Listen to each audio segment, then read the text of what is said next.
Speaking of consequences, the federal relief efforts to Puerto Rico, well over a week after Hurricane Maria, are, they're going very, very well, at least according to Donald Trump.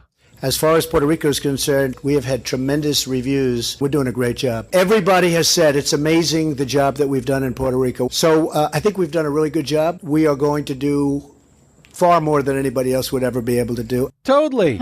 Doing a very good job. Very good job. More than anybody else has ever done before. That's right. Or ever will do. That's right.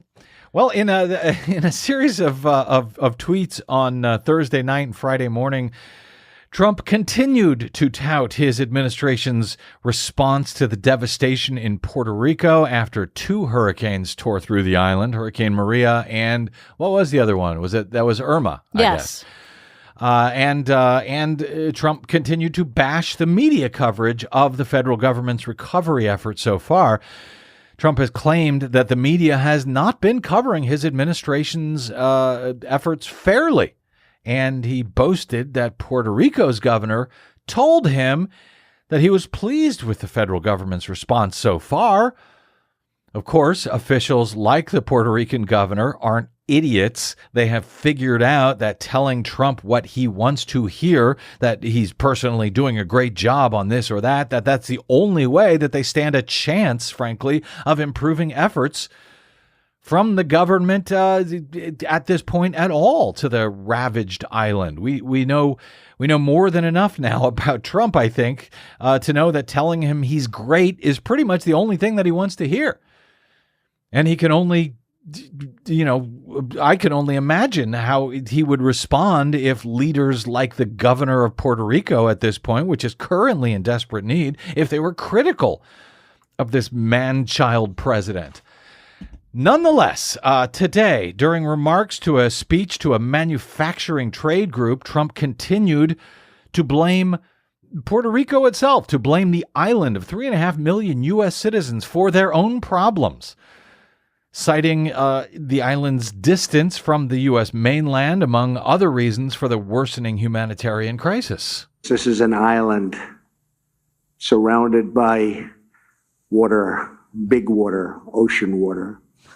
We're closely coordinated with the territorial and local governments, which are totally and unfortunately unable to handle this catastrophic crisis on their own. Yeah, they can't do it on their own, the way most places do. I remember when Hurricane Harvey struck Houston. Houston totally handled it on their own. Yeah. Florida totally handled Hurricane Irma the week after that, totally on their own. And by the way, as far as the distance from the U.S., Puerto Rico is actually closer to the U.S. mainland than Washington, D.C. is to Mar-a-Lago. Just saying. And I think there's been quite a few flights from Washington, D.C. to Mar-a-Lago over the past few months. Nonetheless, the administration has come under fire for the way that federal officials have described the recovery efforts, given that nearly the entire island, as I said, is without power still. Residents there are struggling to get food. Half the island does not have potable water still. Yet Trump has consistently boasted about the administration's efforts, and on Thursday, his acting Homeland Security Director Elaine Duke, incredibly enough, actually described the situation in Puerto Rico as a good news story. I am very satisfied. I know it's a hard storm to recover from, but the amount of progress that's been made, and I really would appreciate any support that we get. I know it is really a good news story. Totally nothing but a good news story for the people of Puerto Rico. The mayor of its capital city, San Juan, the mayor, Carmen Yulín Cruz, appeared on CNN on Friday. She had not yet heard those remarks by DHS Secretary Elaine Duke. FEMA, by the way, is run by the Department of Homeland Security. So after CNN played the comments for the mayor of San Juan, she seemed to be stunned, and she frankly blasted those comments from the Department of Homeland Security Secretary. Well, maybe from where she's standing, it's a good news story.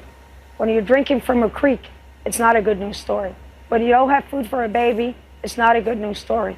When you have to pull people down from their buildings, because I'm sorry, but that really upsets me and frustrates me.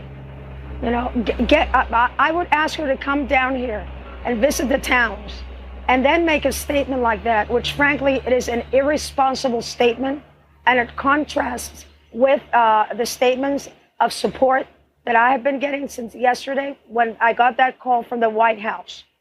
This is not a good news story. This is a people are dying story. This is a life or death story. There's a truckload of stuff that cannot be taken to people's story. This is a story of a devastation that continues to worsen because people are not getting food and water. If I could scream it a lot more louder, it is not a good news story when people are dying, when they don't have dialysis, when their generators aren't working and their oxygen isn't providing for them. Where is there good news here? I mean, the good news is that we're getting heard. The good news is that there's boots on the ground. The good news is that people from FEMA have their heart in the right place and the HHS people know what to do. For heaven's sake, somebody let them do their job. Let them get the food and the water in the hands of people. And then let's talk about good news. I'm really sorry. But when you have people out there dying, literally, scraping for food, where is the good news? That was San Juan San Juan Mayor Carmen Yulín Cruz on Friday. She sounds just exhausted. Yeah. And they have such a long road ahead of them, and this is such a distraction for them to not be able to get what they need and having to fight and scream and yell just to get this minimum help.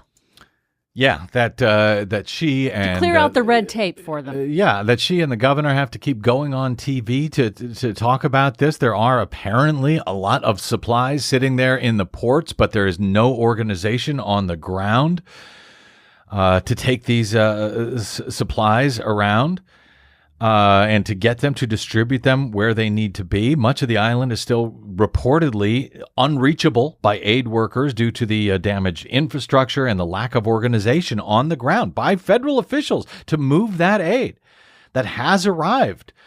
And even to San Juan itself, a lot of those goods are sitting there in San Juan and not even getting to the people in San Juan. Just horrific stories are coming out of shortages of clean water, food, electricity. Even though this storm and the consequences in Puerto Rico is getting apparently far less coverage by the mainstream corporate media itself about this crisis in Puerto Rico following Hurricane Maria than was seen after Hurricane Harvey in Texas and Hurricane Irma in Florida in the preceding weeks. So the media itself is dropping the ball there. We have had callers. We had a caller on the show, I think on Thursday, asking what they can do to help, what it is that they need down there. Well, we have been pointing folks towards UnitedForPuertoRico.com. That was set up by Governor Rosello's wife. But there are many aid organizations out there, and this effort is going to take a very long time before things stop getting worse and finally start getting better.